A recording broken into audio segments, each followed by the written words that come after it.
ទំហំស្រះទំហំស្រះដៅទំហំស្រះបដៅស្រះយើងទូចត្រីរាល់ថ្ងៃចង់និយាយថាស្រះនោះធំមែនតើអីធំហើយទឹកជ្រៅ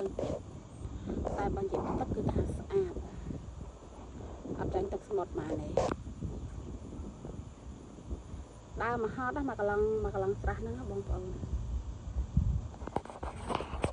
នេះសត្រីនោះឯកត្រីមាត់ត្រីហ្នឹងនេះទូចខ្ញុំ